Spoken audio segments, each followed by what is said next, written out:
আসসালামু আলাইকুম। আমি মোজাহিদুল ইসলাম অর্ডিনারি স্কুলে আপনাদের সবাইকে স্বাগতম।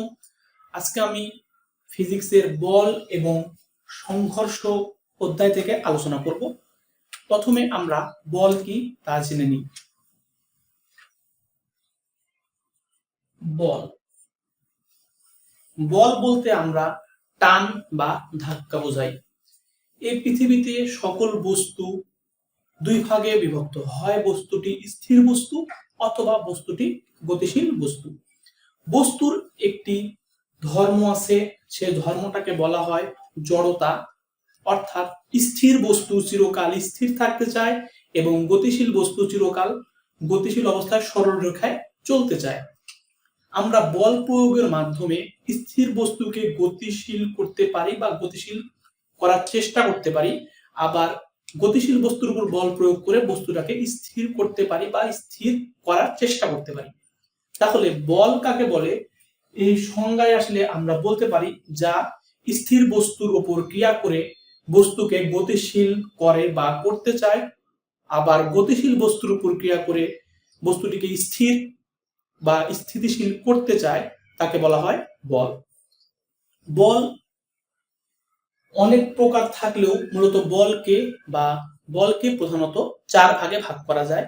এই পৃথিবীতে যত বল রয়েছে এই বলগুলোকে আমরা মৌলিক চারটি ভাগে ভাগ করতে পারি। অর্থাৎ বল মূলত চার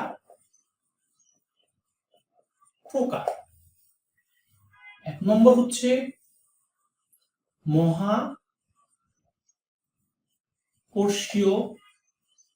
বল, দুই নম্বর তড়িৎ চুম্বকীয় বল, তিন নম্বর সবল নিউক্লিয় বল এবং চার নম্বর দুর্বল নিউক্লিয় বল। এখন আমরা মহাকর্ষ বল, তড়িৎ চুম্বকীয় বল, সবল নিউক্লিয় বল এবং দুর্বল নিউক্লিয় বল, এই চার প্রকার বল সম্পর্কে জানব।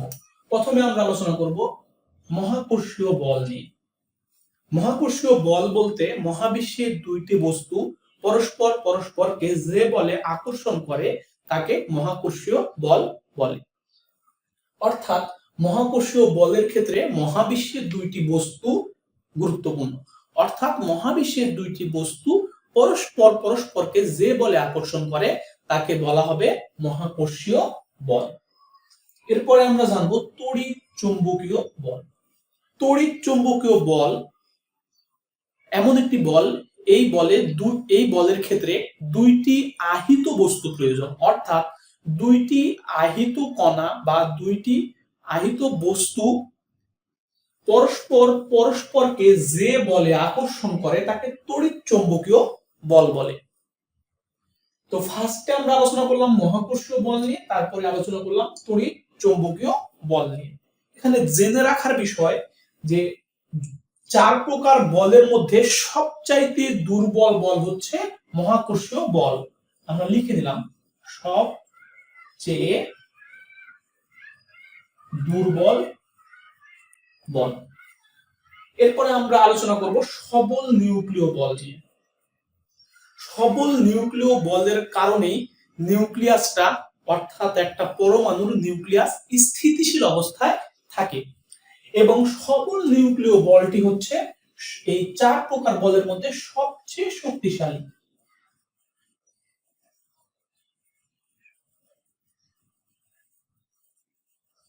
বল। এরপরে আলোচনার বিষয় হচ্ছে দুর্বল নিউক্লিয় বল। দুর্বল নিউক্লিয় বলের জন্য একটা পরমাণুতে ভাঙ্গন সৃষ্টি হয় বা তেজস্ক্রিয় বিক্রিয়া সম্পন্ন হয় এবং এই বলটি তেজস্ক্রিয় ভাঙ্গনের ক্ষেত্রে ভূমিকা পালন করে। আজকে এ পর্যন্তই। আমরা এই টপিকস এর বাকিটুকু আলোচনা সামনে দিন ইনশাআল্লাহ করব। আসসালামু আলাইকুম।